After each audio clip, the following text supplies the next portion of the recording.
And there we are live. There's always a little hesitation then as thing comes up and says you are live. And welcome to Talking Songs with me, Rowland Jones. Pleased to say that finally this week, well, not finally, but this week we've actually hit 50,000 viewers in total. So thanks to all of you for taking part, for tuning in. I'm not sure whether you're tuning in live or whether you're tuning in or where you're even tuning in from, to be honest, because I know we've had some views from the States and various other places, which is good. So we'll keep it coming, and lots of interesting people on between now and the end of time. So this evening, my guest is a man called Matt Hill.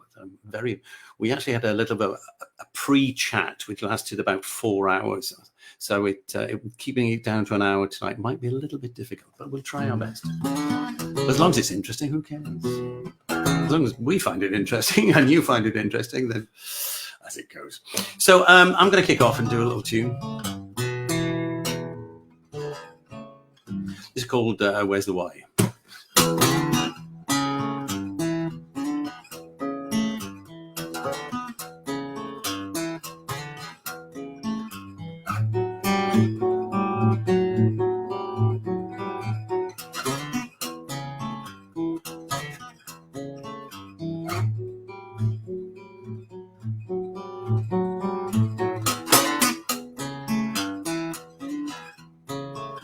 I'm tired of waking up on my own. I have a house, but I don't have a home. So lonely living life all by yourself. Don't like feeling left up on the shelf. Where's the why? Where is the you? Where's the why? Where is the you?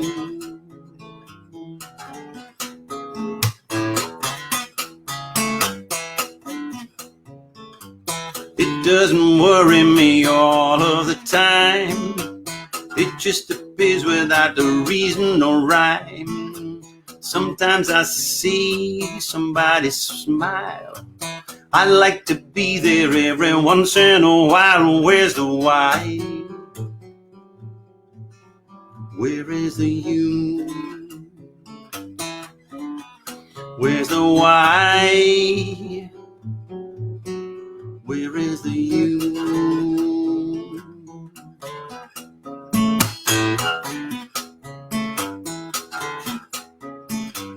I'm getting older and I'm getting tired. Drunk too often, getting wide. I don't know how long this can last.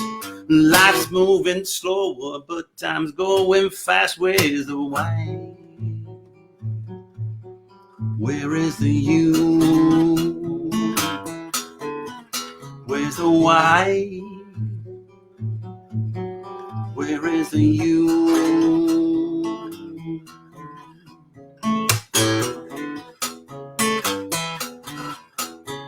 You might be tall and slender with long blonde hair. You might be real petite, I don't really care. As long as your mind works and your heart is too. I don't care if your eyes are green, brown, or blue. Where's the why? Where is the you?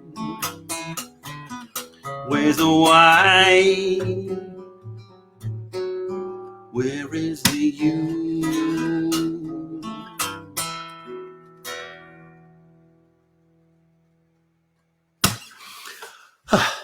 Cheery little number, isn't it? So there you go. Over to my guest for this evening, Mr. Matt Hill. Good evening, Matt. How are you doing? How are you doing? I'm very well, thank you. Very good. Well. Good. Song? Thank you. It's yes, it's a song. It's we're going to talk about stuff tonight, like where do ideas or something. It actually, this will sound wildly pretentious, but I'm a big lover of quotes, and actually that title comes from Nietzsche of all people. I mean, people are always quoting the thing about, what doesn't kill me makes me stronger, which is also Nietzsche, although I only discovered that recently. But he once said, if you have a why, you can survive anything. I.e., if you have a purpose in life, you can survive anything. So I thought, yeah, sounds like a blues, that.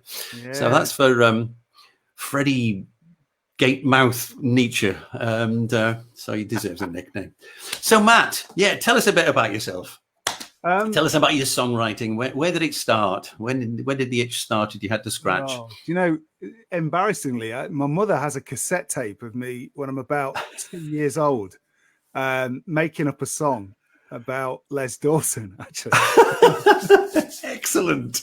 It was kind of like a mashup about Les Dawson and Rumpelstiltskin, who were two of my favorite things when I was a small child.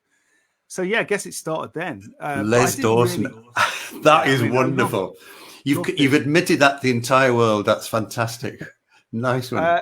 So, I guess it started for me, like writing properly when I was a teenager. That's when I actually had intention to write songs. I'm Matt Hill. I'm from just outside Nottingham, is where I grew up. I've lived all over the place. I've been a bit of a roamer. I've kind of moved around. And I'm a musician and a songwriter. I'm 50 years old, and I live in Derbyshire in the Peak District. It's really funny because when somebody suggested you, for those of you listening, I was. This is the sort of way things come about. I was given Matt's name by somebody from Stroud, who I'd met at a festival in Skegness when I was comparing the stage there, and we kept in touch, and he suggested Matt, and then I contacted Matt via Facebook and discovered that we had a friend in common called Alex Clatworthy, and Alex is the daughter of Nigel and Margaret Clatworthy, and Nigel and I were at school together. And I had a frantic message. Can you have a frantic message? When something's got lots of exclamation marks, it's. And now you're in sunny Glossop. Yeah, but it's a small world, and I think social media is really good for that, to make those connections where you find out that this person knows this person, and all your little worlds collide. It really is. It's that 6 degrees of separation thing. Yeah, very much so.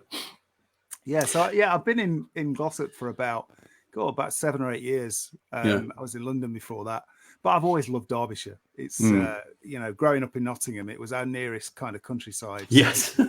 I was here a lot, with my grandparents on Ramble. I used to go on a thing on Sunday called the Ramblers, and they'd pick us up in a bus and drive us into Derbyshire, and it was all packed lunches and having to have a wee behind a wall, that kind of thing. I loved it. Oh, character building, isn't it? Character building. Wonderful. So you're in your teens and you started writing songs. Now, presumably by this stage, you'd actually started playing an instrument. Yeah, I picked up the guitar when I was about 10, something like that. And I think what's interesting for me, I started writing songs then and singing and playing the guitar, but none of it has ever come natural to me. Right. Like when you see young people who have got incredible talent and skills. Oh, yeah. And, I was not one of them. I labored at it, you know what I mean? And I think that's important to remind people that, I think we're told as a culture, oh, look at this person, they're incredibly skilled, and you think, well, I haven't got those skills, so I can't do that. And actually, for years, all I could do on the guitar was strum about 4 or 5 chords. Now I can finger pick, but I didn't learn to finger pick till I was nearly 40. Right. You know what I mean? For years, because I started with an electric guitar. Yeah. So different kind of thing. Yeah, but the thing about it is this perception of what you need in order to do something. I think that I can't think of which one it was, but Mike Chapman and Nicky Chin, who were massively successful writers in the early 70s. I can't remember which was the lyricist and which was the musician, but the musician, one of them, I heard him interviewed many years ago, and he said, well, yeah, I'm the musician, but I do actually only know 3 chords. And you could tell when he picked the guitar up that he wasn't lying. He wasn't exaggerating. This was the truth of it. And, we were talking earlier on about, the Great American Songbook. And I can't remember which one it was, but one of the most successful of the Great American Songwriters could only play on the black notes on a piano. Yeah. And because he then became successful and he wanted to write for different singers would say, can you write a song for me? So he had to play in different keys. So he had a piano built Right, this is the most absurd thing you've ever heard in your life. And I think he paid like $12,000 for it, which would have, the price of a small city in those days, I would have thought, for a grand piano that moved the keys. So the entire keyboard moved a notch at a time. So instead of playing in whatever it would be, E flat all the time, you could move it around to get it to the right key you wanted. It's a bit like having a capo. It was, yes, it was literally that. It was a piano capo.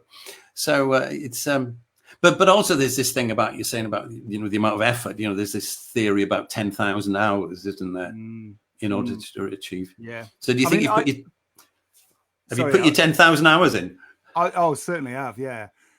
Recently I've started to learn the piano, and I'm not got no talent at that either, but I've learned to play in the key of C, so I can do like C and F and G and A minor. Yeah. And I've got one of these electronic ones, and it's brilliant because it's got the equivalent of what that guy has built.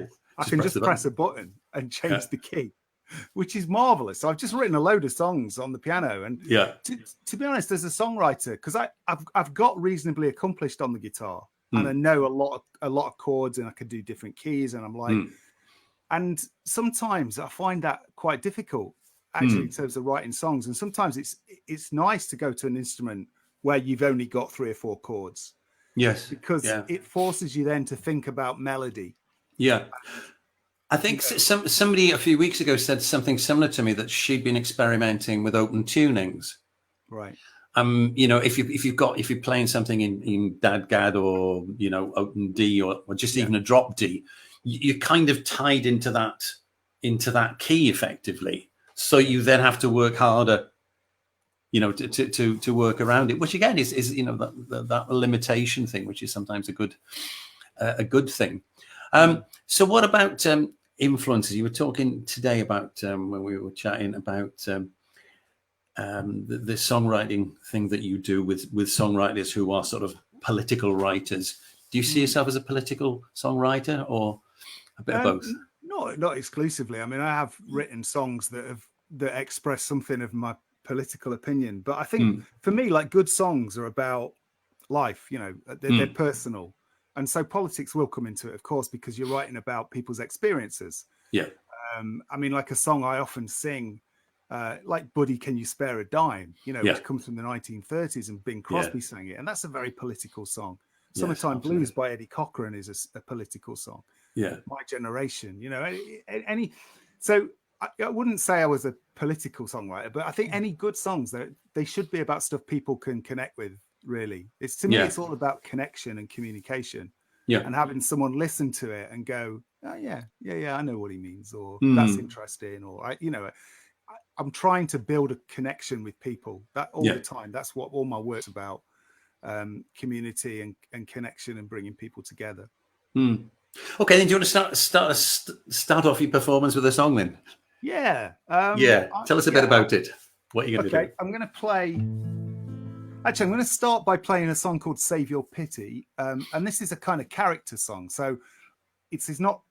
I'm singing in the first person as if this is all about me, but actually, it's kind of, I've invented this character for this song, and it's the voice of a really older person, and it's based on a couple of people that I know, but it's sort of someone right towards the end of their life. And it's going, don't pity me. I don't want that. I don't want your pity or your charity. So that's kind of what it's about. Excellent. Okay.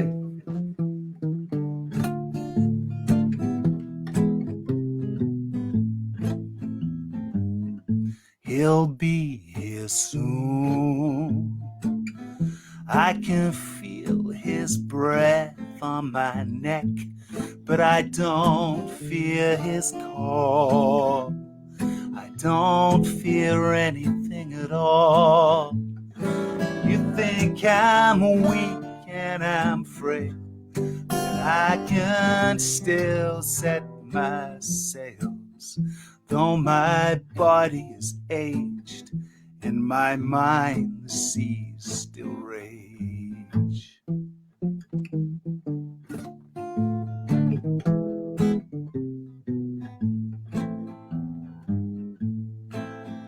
You man of God, you seem so sure you've got it right, but aren't you gamblers just like me?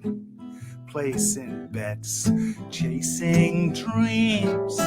Where were you in the war? Out in the company of widows, while I buried their dead on a battlefield painted red.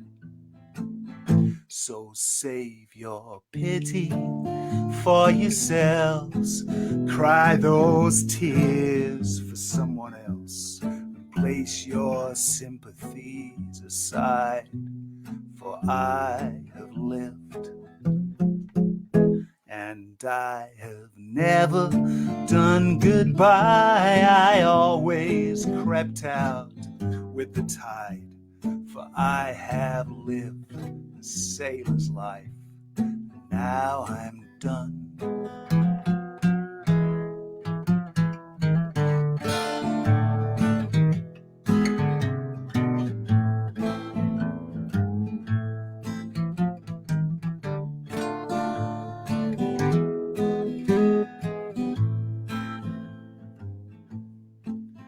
And on the day I die, it'll be the same as any day.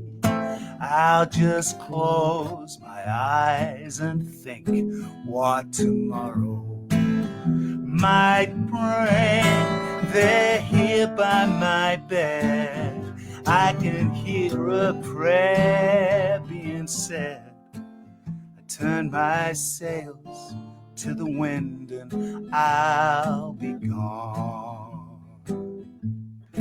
I'll be gone.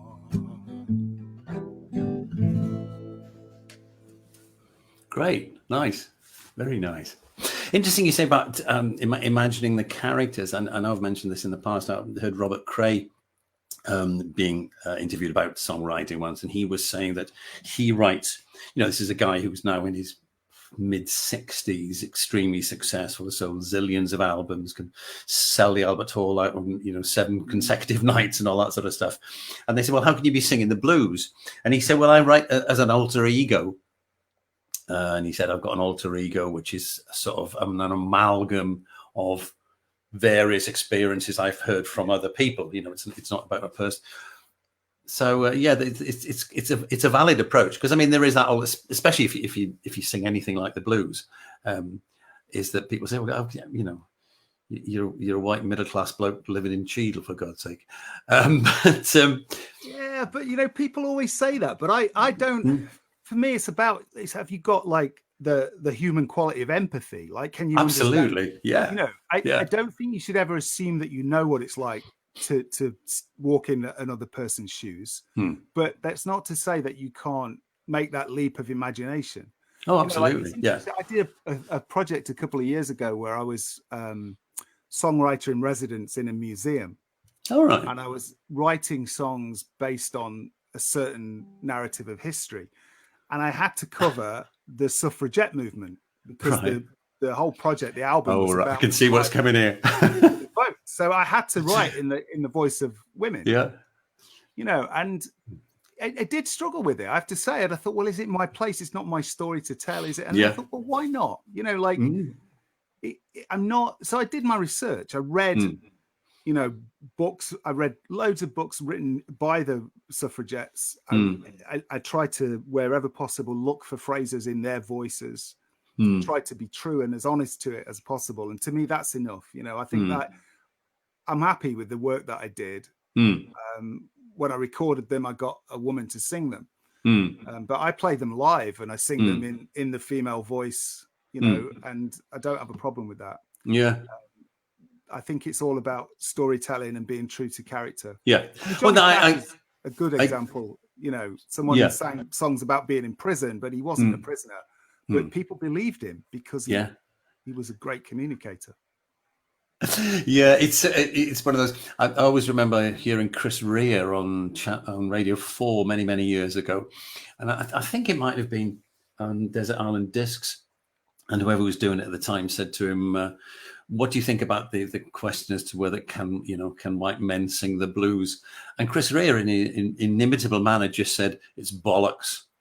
which I think was the first time I'd ever heard the word bollocks on Radio 4, which was rather nice. But what about heroes in terms of, now I know Elvis is one of your heroes, but in terms of songwriters, because to my knowledge, although Elvis is credited as writing, I don't think he actually did write anything, did he? No, I mean, he was involved as co-writer on a couple of songs. He did contribute. I mean, he was down as co-writer on loads of stuff he didn't actually have. As did Sinatra. Yeah, well, that's the business for you. Yeah, exactly. Me, songwriters, gosh, I think initially as a younger person growing up, I was drawn to, Difford and Tilbrook from Squeeze, right? Elvis Costello was a big one, but the Beatles, Lennon and McCartney. Later on, Tom Waits, and but for me, I then got in really into country music, and I'm a massive fan of country music. And for me, the top of my pile is Guy Clark. I don't really know his stuff. He was a successful songwriter, but he's not massive. He's not a household name. He is in Nashville. Yeah. I mean, I think a lot of people don't realize how big the country music market is in the States. It is absolutely ginormous. Yeah. I mean, we went there a few years ago, and you just realize that everybody there is a musician. The taxi drivers who was driving us to where we were heading for was discussing his next tour with the drummer on the phone and all that stuff. And it is, and the market is immense. So yeah, Guy Clark was. Yeah. He was huge, and his partner Susanna Clark as well. He co-wrote with, and she was a massive songwriter in her own right. But what I love about him is it's that he's just like a novelist. He's got such a literary kind of aspect to his storytelling, and he can write these beautiful little fragments of life. He's got one called "She Ain't Going Nowhere," which is on his, and it's basically about 15 seconds in a woman's life, where she stood at the side of the road with a thumb out, and he's seen that, and he's written a whole song about that moment, like where's she come from, where's she going to, Yeah. And I love what's that. What's that called as a matter? I just want to check that out. She Ain't Going Nowhere. She Ain't Going Nowhere. Yeah. It's a beautiful little song, but he's great at these kind of paintings of time, of capturing a little moment in time. And I love that about him. Well, I mean, the thing, I suppose one of the first ones that struck me in that sort of vein was Eleanor Rigby, which is, I mean, I'd never heard any. When the first time I heard that, I thought this is extraordinary. I remember at the time thinking, well, this is not like anything else I've ever heard the Beatles do, let alone anybody outside of that. Yeah, and it was a complete. Yeah, he made such big leaps as a young man, didn't he? They seem to come out of nowhere, but I guess when you analyze it, there'll be a reason. But that line, keep it, the face that he keeps in a jar by the door. Yeah, I mean, it's staggering. I remember isn't it? That as a kid, that image just staying with me. Yeah, it's haunting. Yes, it's and I can't think how old I'd have been, about 14 or 15 or something when I heard it, and it's still. Because I was into the Beatles, but I was more into the Beach Boys, which was an entirely different world, of the little Deuce Coupe and surfing and all that sort of stuff, which was very odd because I couldn't swim, but it didn't matter. I lived on the coast; that was close enough. So what about musicians as performers, as opposed to just songwriters? Who do you rate? Who do you like? Gosh. Who do you listen to? I mean, I listen to all kinds of stuff, really. And a lot of what I listen to are people that I know having been and trying to sort of be around the business for a long time. I've toured with loads of different artists. I do gigs with people, and I buy CDs off other artists all the time. And so I tend to listen to probably people that people haven't heard of, But in terms of performers, I mean, one of the things that really struck me is when I was a teenager, I was in bands. So I played an electric guitar, and it was all about bands. I loved going to gigs. I'd never seen anyone just play an acoustic guitar on their own. So I'd never seen that. I started out in working men's clubs and miners' welfares. And then in the early 90s, I went with a friend, said, come and see this guy. He's amazing. And I went to see a guy called Mark Eitzel, who was in a band called American Music Club. And they were, you know, like reasonably successful kind of indie band in the 90s. And he turned up just on his own with a guitar. And I was like, what's he going to do? Like, how is this going to work? Where's his drummer? You know? And it blew my mind because he was incredible. And Mark Eitzel, and since then, I think the art of one man or one woman and guitar is something that I'm really fascinated by, because it's hard to keep an audience's attention on one instrument. And so it is a particular kind of skill. Yeah. And Neil Cassell, who's sadly passed away a couple of years ago, I did some gigs with him 20 odd years ago, and he blew me away in that format. I mean, Neil could play with a band as well. He ended up playing with Bob Weir from the Grateful Dead as guitarist, you know? But he was brilliant at that, just sitting down with a guitar. And like Joni Mitchell, I mean, her albums are incredible. You know, she has all these great jazz players and all this stuff going on, but you know, just her and a guitar. Well, I mean, that was more my era, really, in a sense, because like when I was at university, you know, it was almost compulsory to carry a copy of Blue under your arm. And I only discovered recently, in fact, I think it was on one of these shows, that somebody told me that the reason that she plays guitar as she did and how she started off, because she had polio as a kid. Wow. And she had developed this way of using open tunings because it was less stressful on her hands. Incredible. And it makes a lot of sense, actually. Yeah. But I mean, I can remember hearing those albums in the early 70s and thinking, this is, whoa, you know. But I suppose it came in waves, didn't it? Because at that time, in fact, when I was at school with Nigel and Margaret, we used to go to a bar called the Adelphi. Well, it wasn't. It was called a pub in those days, and where there was an upstairs room where they had live music, and we were, and they were all virtually solo artists who turn up with a guitar. And people like Gordon Giltrap turned up, and Bert Jansch, I think, played it a couple of times, and Renborn and people like that. But that was the sort of thing. And then that kind of faded out more, and then everything became sort of more bands later on. But so what about it's coming back to the songwriting itself. You talked about this idea of sort of creating a character. Do you want to do us another song that has a similar sort of approach to it as that? I'm quite interested in that. Yeah. Okay. Well, I'll tell you what, I'll play one that I've just been working on recently. Okay. So whether it's finished or not, I'm not sure, but it's written in the voice of somebody who's got a chronic illness and is older.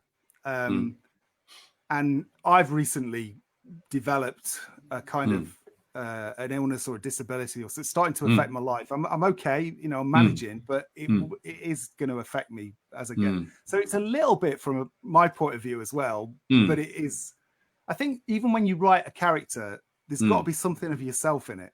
Oh, absolutely. For it to work and for it to come across convincingly. So that's, there's a little bit of me in it. Isn't there a theory that every first novel is largely autobiographical? Yeah, I think it's a good advice to write about what you know. Absolutely. So like even with like the suffragette songs, you know, like I was researching the experience of being a woman at the early 20th century and going to prison, you know, like that's something I've got no experience of. But neither. When I sing those songs, I connected with like their tenacity and their determination and their sense of justice and you know, their stubbornness in a way. So anyway, this is called Times Are Getting Tough. Okay. I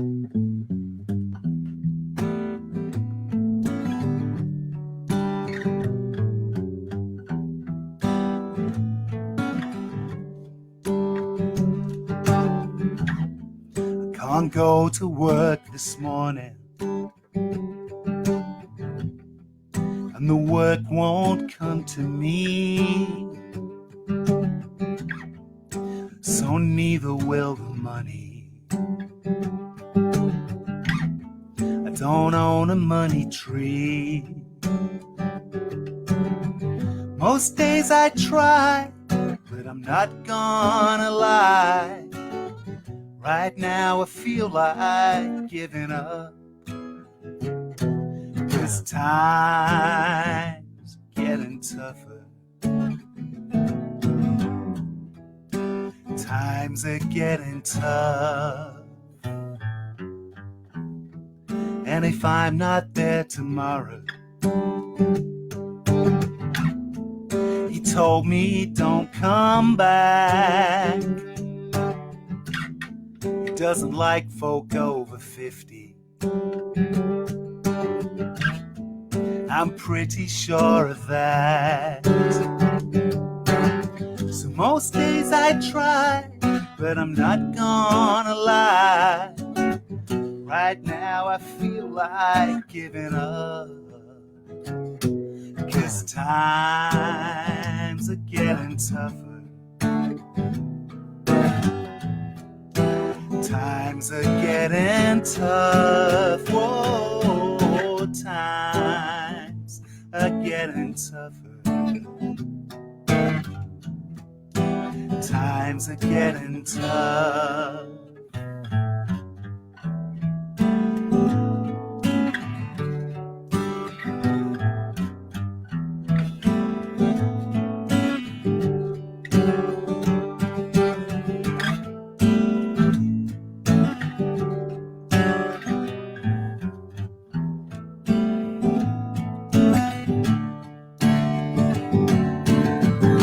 Tramadol, Cocoa and Mall, they get me through my day.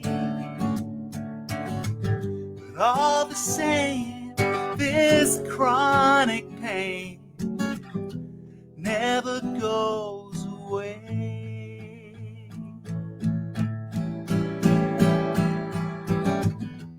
But then I think about my Nana, 'cause Nana had it rough. And even when she had the cancer, she never once gave up. So most days I'll try, but I'm not gonna lie. Right now I feel like giving up. 'Cause times are getting tougher. Times are getting tough. Whoa, times are getting tougher. Times are getting tough. Lovely, really. It's quite unusual to hear medication being discussed in a song. I mean, normal references to shall we say drugs in songs are somewhat different. No, I was delighted with the sort of rhyming of tramadol and cocodamol. Cocodamol, yes. Particularly pleased with that line. I was with you on that one. Yeah. What about? Do you have a sort of regime for writing songs, or do you just write when you feel like it? I try to keep at it pretty much every week. I try to do something.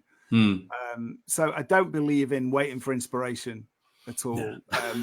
It's great if it comes, and there's been a few magic moments in my life where a song's just plopped on into the ether, you know. But no, I think I'm a big believer in grafting at it. And I have lots of songs. I mean, I've released about five albums. So there's probably 60 songs in the public domain if you go on Spotify. But you know, I've written hundreds and hundreds because so most of the stuff I write I don't end up using. But I think it's like a muscle. You know, I just think, and I just like to write, and I love like challenges as well. Like set myself, write a song about this, or you know.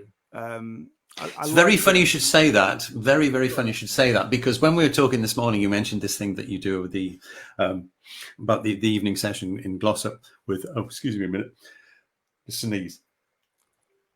Oh, blown me condenser mic out the wall.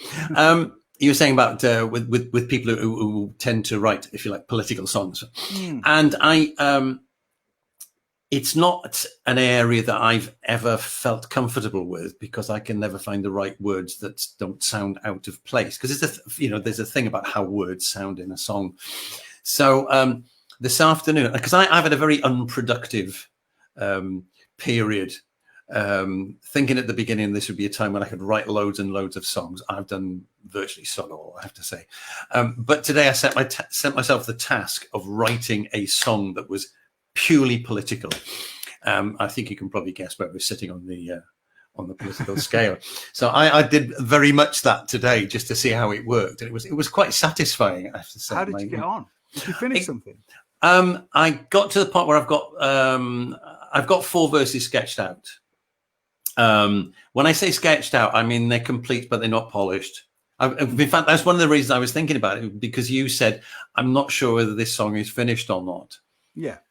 Because I mean, I know some people like, do you know Stevie Williams? Yeah. Stevie's got this thing about writing songs. He writes songs, records them. And that's it. That's the way he likes to work. I have done that on occasions, but when I have done that, I find that 6 months later, I'm performing the song differently to how I recorded it. So I have this thing about it sort of kind of, they mellow, so that what I've been working on today will, in fact, it's a bit of a rough diamond at the moment. Yeah. Well, I hope it's a diamond. It might be just cut glass. I don't know, but we'll polish it down.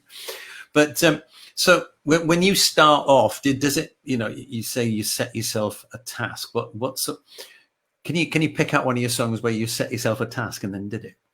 That'd be interesting. Yeah, I mean, like there's quite a few on my most recent album. There's a song called 4 Corners, right? Which is about a location in Nottingham. Excuse me. And this place in Nottingham is called Asian Corner, and basically it's the 4 corners of this road have got a church, which is Damnation, a pawn shop, which was Ruination. No, sorry, the pub was church was Salvation. It was basically Damnation. Have you got fornication in there as well? Sadly not. No, Salvation, Education. Right. So it's just this particular location with a church, a school, a pub, and pawnbrokers, and everyone used to say Damnation, Ruination, and I just thought it's such a lovely little bit of local history. That's fabulous. So I thought, right, I'm going to write that as a song, and that took me ages. It took me ages to do it but I was determined to finish it, and I do work like that with songs as projects. I mean, doing the thing I mentioned about the vote. I had to tell the story of the right to vote across 10 or 11 songs. Yeah. So I was like, right, I've got to have a song about Chartism. I've got to have a song about Peterloo Massacre. I've got to have a song about it. So I picked out with the museum staff what the key events were. And then I had to sit down and sort of work on them as a project. I think it's a great discipline to have. Yeah. When I was younger, when I was in my 20s and I wrote, I wasn't so confident, but I just used to wait, and if nothing came, then nothing came. I'd like wait for inspiration, whereas now I just get out there and just try and make it happen. Maybe as we get older, we think there's less time to wait, so we might as well get on with it. I think there's an element of that involved. Yeah. So is the 4 Corners? Is that a song you can perform for us, or? Yeah, why not? Why not? That sounds interesting. So we've heard the explanation. Now we hear the song. I'll just preface as well by saying what I'd always wanted to do is I love Texan songwriters, and they have this beautiful Texan drawl, and they'll start a song they'll just get picking, and then they'll go, "When I was born, my mama told me," and that sort. And I love that. Yeah, so me too. I tried to do that on this. Right. I tried to have a spoken intro. Right. But you'll judge for yourself whether it works or not. We'll give Excellent. It okay.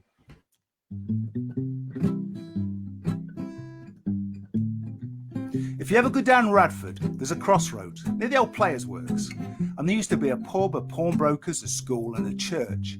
And our nana used to say that at those 4 destinations, you'd find damnation, ruination, education, and salvation. And each corner would lead you to a different fate, but the choice, well, that was yours to take. Down the cellar, close to hell, amongst the barrels, demons dwell, and there they wait to claim your soul if you're soaked in the ale or down in the coal hole. If that's the choice you make, your damnation awaits. Above the doorway, 3 balls of bait that lure the debtor to his fate. He's got no backbone, got no spine, just hungry children and desperate eyes. But if that's the choice he makes, his ruination awaits. Here on the crossroads we live, we work by the boozer, the broker, the schoolhouse, the church. One on each corner for every occasion. Damnation, ruination, education or salvation.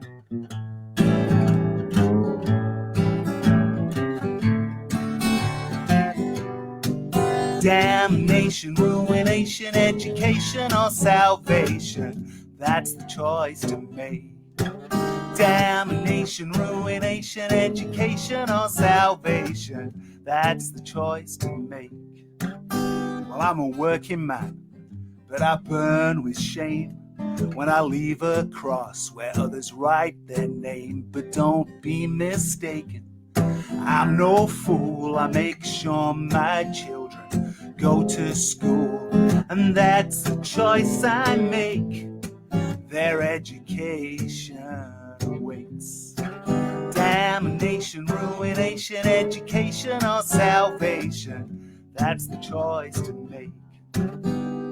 On these 4 corners, we live and die.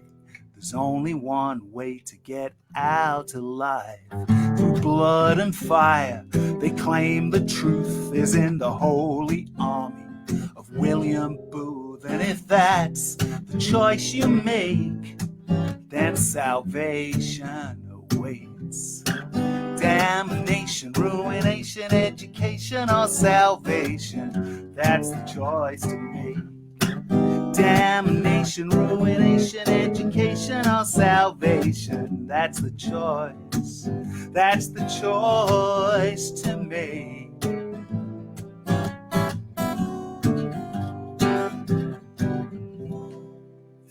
Excellent. Brilliant. The least catchy sing-along chorus ever. I can barely remember it. Come on, sing along, everyone. Damnation, education. That's great, because the thing is that your style of writing is very quirkily English. It's very, you know, it's one of those things that I'm always intrigued about. I was saying before about how words sit in songs, and there are sometimes I hear a song and I'm thinking, oh yeah, that's okay, and then suddenly this word will leap out that just doesn't think. And of course, one of the issues, I was talking to someone about this last week, is the fact that our songwriting heritage, if you like, has got huge American influences. And I'm always mentioning the fact that I played in a band years ago with a guy who wrote, it's a very Americana type band. And it was sort of, that sort of country rock of the early 70s. And we were, one of the songs had the line in it, I got to Matlock just before the break of day.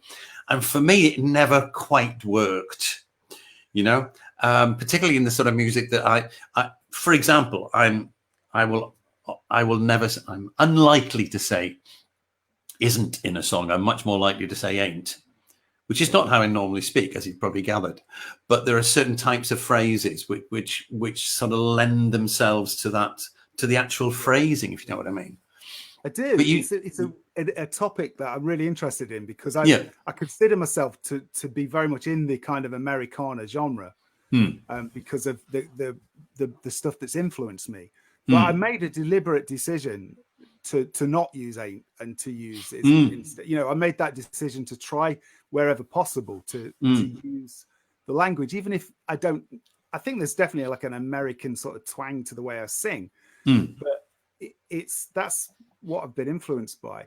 I don't think it's invalid. I think that, there's certainly like in kind of English folk music, there's a bit of a sort of snob. It's not authentic. If you sing, I ain't whatever, or I got to Memphis in the morning. Yeah, but, exactly. Like nobody ever criticized Eric Clapton for playing the guitar in an American accent. You know what I mean? Like, yeah, absolutely. You can play music is music, and you take your influences where you find them. And the voice is an instrument just like the guitar. And so, if people sing in that style, it's an interesting debate. Yeah. It's an integral part. And ironically, I was saying to you earlier on today, I was saying that I really started writing songs seriously in 2006, 7. And the first song I wrote is a funky blues called "Never Been to Memphis," and the whole basis of it is phrases from blues grammar, if you like. But the punchline is, never been to Memphis, never been to Tennessee, but blues feels like home to me, because the genre of it is what I was kind of brought up on to a great extent, and therefore, yes, I do. I've never been on the killing floor. Can't think what the other line is. I've never been on the killing floor, or never picked a bail. But I've been where the thriller's gone and felt the hellhound on my trail. So it's it's quoting from it and saying, well, yeah, okay, but I know what they're talking about, really. Because again, the other thing about sort of blues lyrics is a lot of them weren't actually about what they seem to be, in the sense that a lot of the time when they were writing about, my woman done treated me bad, what they were actually singing about was the fact they were treated badly by their masters. Yeah. But they couldn't say that, or else they'd get beaten up and God knows what else. So it was a way of voicing things. And it's great music, and it speaks. It's like, my country music just appealed to me as a child. And the stuff, I absolutely loved a guy called Don Williams. Don, I Recall a Gypsy Woman. And yeah. Huge. And I loved him when I was like 8, 9 years old. And most of his songs, the stuff that I really loved, were about, middle-aged people getting divorced. Or like second marriages, or they were the songs of like a 45-year-old man. And I was 9 in Nottingham, and I absolutely just was drawn to them. And that's the thing about music. It's like why I believe that I can sing in the voice of a suffragette. Whether it works or not, it's up to other people to judge. But I don't. I don't think there's anything wrong with me attempting to. No, absolutely not. No. As long as I'm doing it respectfully and with good intention, and I'm more than happy to accept that it might not work and I fall on my face and I might not want to play that again. But I think if your intention's good and you try, then why not? And the other thing is, of course, particularly in country music, is there is that, there's this sort of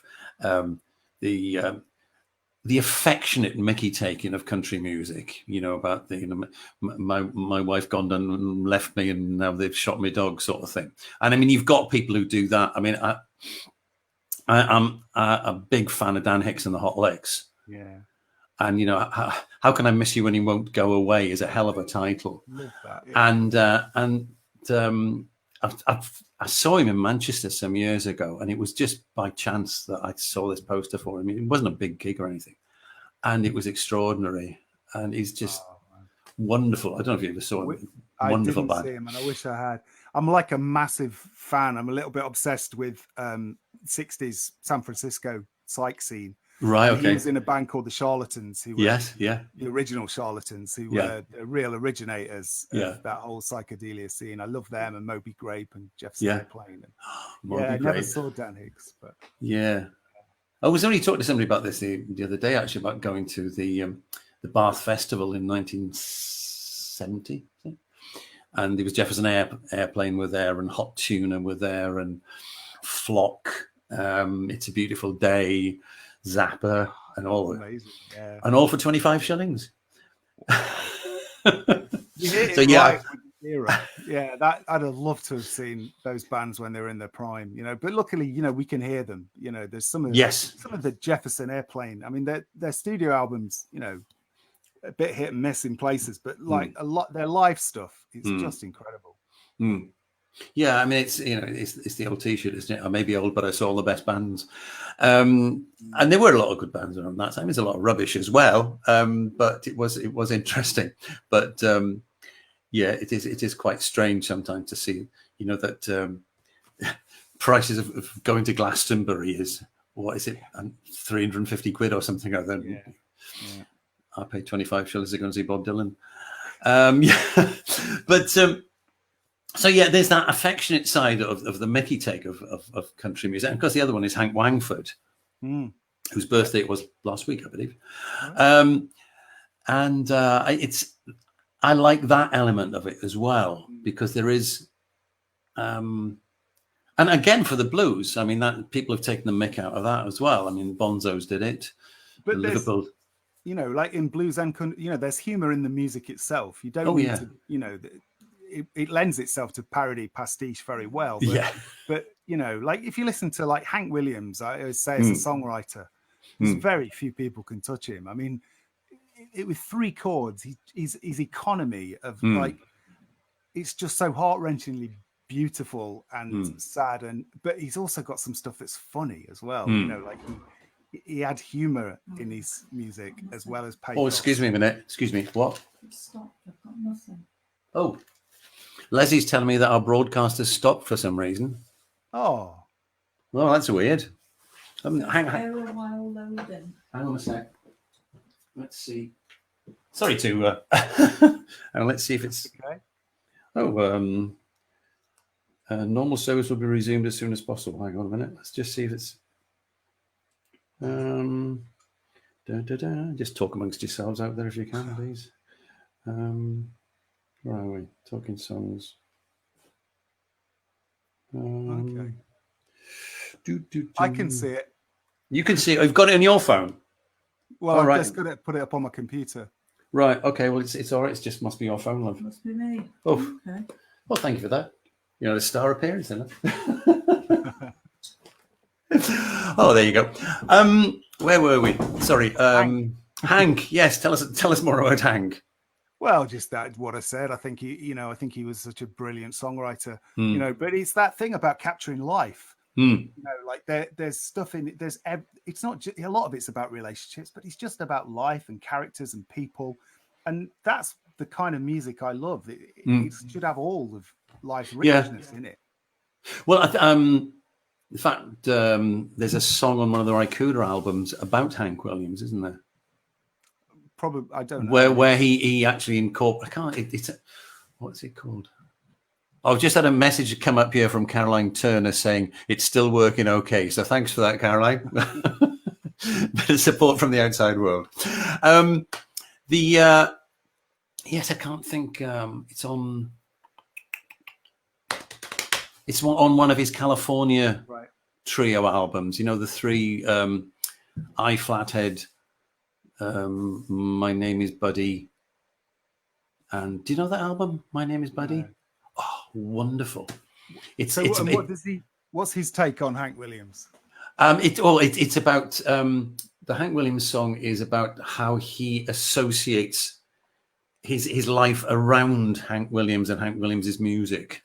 Yeah, and it's because the 3 albums, they all have different themes to them, and they're quite political. Actually, I think you'd enjoy them all. My Name is Buddy is a wonderful thing, which comes with an illustrated book as well, and it's about a cat and a mouse who are friends, and it's very, very funny, and it's got some fabulous songs on it. But there's a man who's written a project. So yeah, Hank Williams. But the idea of a 9-year-old liking Hank Williams is yeah, well, yeah. All country music. I loved it. But I was so drawn to Elvis, and I think Elvis was the real gateway drug for all kinds of music.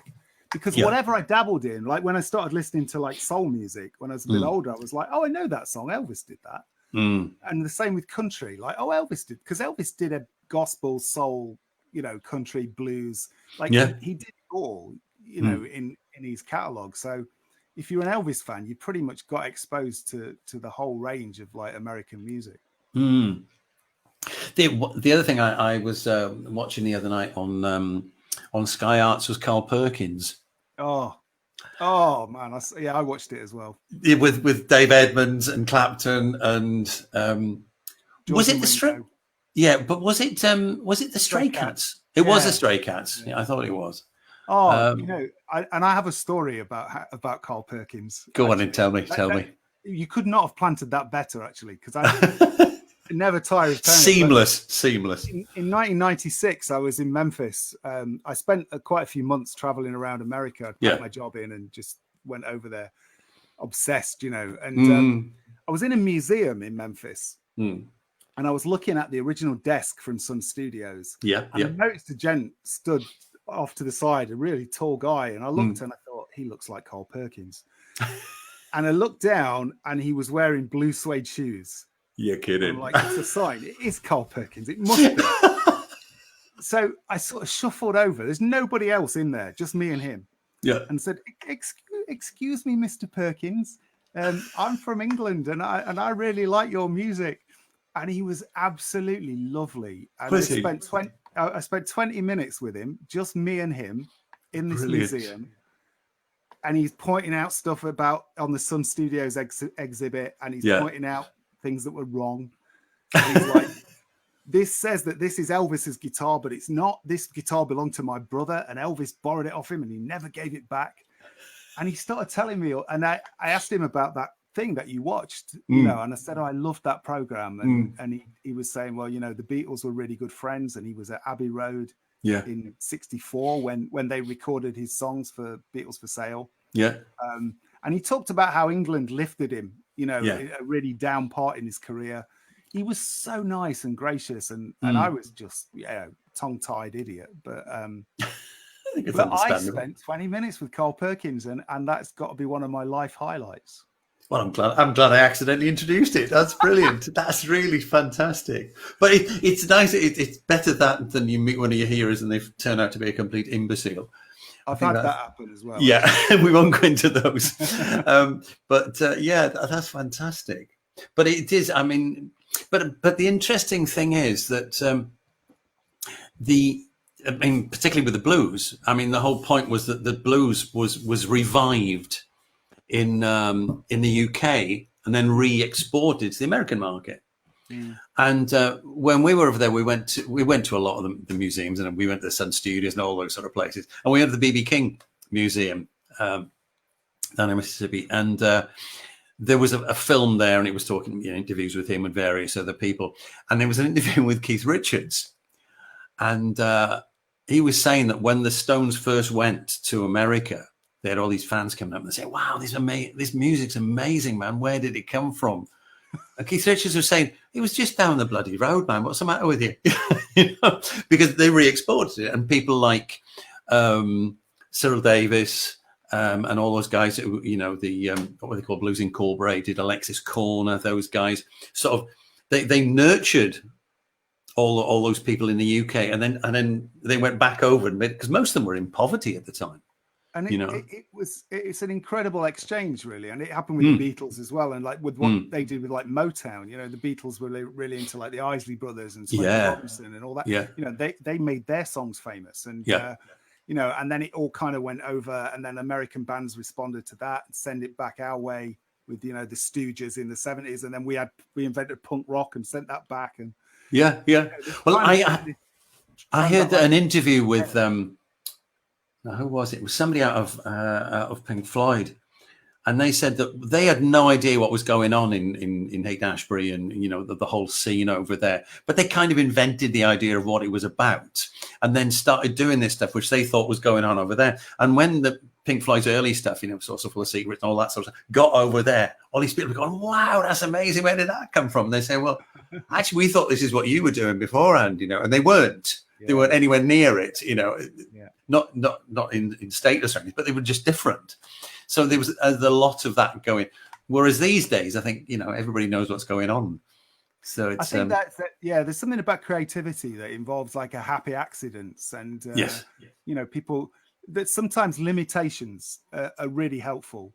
Yeah, it's like with recording. Now you can put a sample of anything. You can have an orchestra if you want. There's too much choice, really. And I think sometimes as a creative person, you can get stuck with that choice. And so for me, putting limitations on myself, it really helps. And I do that when I record albums as well as in songwriting. I say, right, this is how I'm going to do it. and these are the rules, if you like. Do you record at home or do you go to a studio? No, I go to studio, and I'll sort of tend to have like an aesthetic or an idea for that particular project, and like I've done live. I did one live, a whole album with a band, like live new songs, you know, 1 or 2 takes only, and yeah, it saves time because you've got to say to yourself, right, I'm only going to have one day in the studio, and I've got to do all the songs, and that it'll be what it'll be. The reason I ask is that although, like most musicians these days, I've got an interface and I've got monitors and I've got more guitars and you can shake a stick at and everything else. But everything I've recorded, apart from one which was live, it's all been done in a studio because I like the discipline of saying, right, I've got 10 tracks to do and this is the amount of time I've got. Yeah. And which forces you to do it. Exactly. Discipline and force. They're important things. And I think, you know, the music reflects that. You know, when people are put under pressure, you can hear it. And it's never going to be perfect. It's not about being perfect. It's a record of a particular moment in time. I'm a big believer in capturing a performance rather than making perfection. Yeah. Well, the great quote I read a while ago by James Thurber. I don't know if you're a fan of Thurber's writing, but No. fantastic writer. And he said, don't get it right, get it written, which I think is just beautiful as an aphorism. It's just fabulous. And it's true, you know, because it's always that danger that you're striving for. And the other thing is with technology we have today, what happens is you do something and then you fettle it. And you do, well, a little bit more of this, a little bit more of that. Whereas, you know, you're better off just getting it done and moving on to the next thing. Absolutely. I recorded my last album on tape because did you? Yeah, that you can't edit in the same way. That's brilliant. So it provided a limitation which we had to work with. Where did you do that? In Salford. Right. A friend of mine, Sam, has a studio there. Right. So yeah, we did it. It has a warmth and a quality to it. You know, sonically, but that wasn't the main reason. The main reason was purely to put some kind of limitation on ourselves. That's brilliant. That's really excellent. I like the sound of that. Talking of limitations, we've actually we said we would. I thought we'd go over in the hour. So, but I think you should do the 4th song because everybody does 4 songs. So, what would you like to do? It's been an absolute pleasure, Matt. It has been thank you. Thanks for having me. Like you say, we could probably chat for hours. I love talking about it. Well, hopefully sometime out when this is all over, we'll meet up face to face and have a chat over a beer or two. Yes, definitely. Yeah. Okay. Well, listen, thank you, and thanks for doing this and putting songwriting out there. It's an interesting topic. Thank you. Right, I'm going to finish off with a song called "Roll Me Out in the Middle of the Night." Don't know what it means. One of those where you put a phrase in and you think I'll go back and change that later. Yeah. And I just couldn't bring myself to change it. Right. Take it away.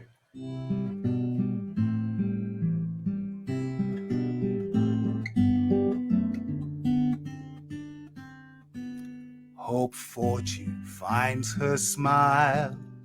Hope good luck stays in style. I hope that hope prevails.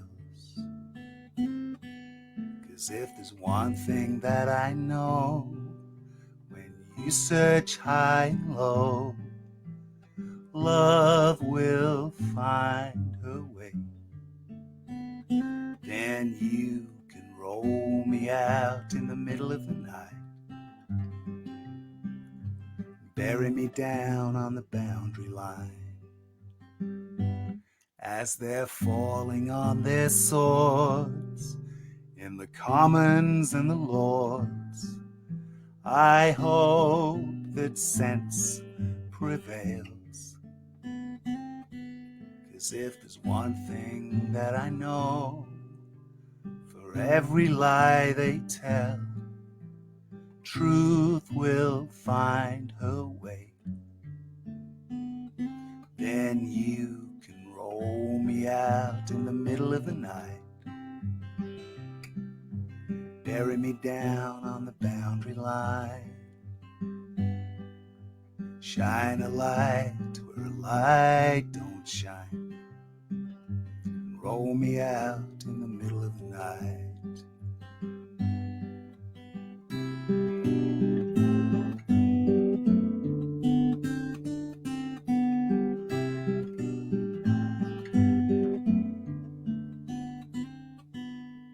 When we storm the palace gates, tear down the flags that hate, then justice will prevail.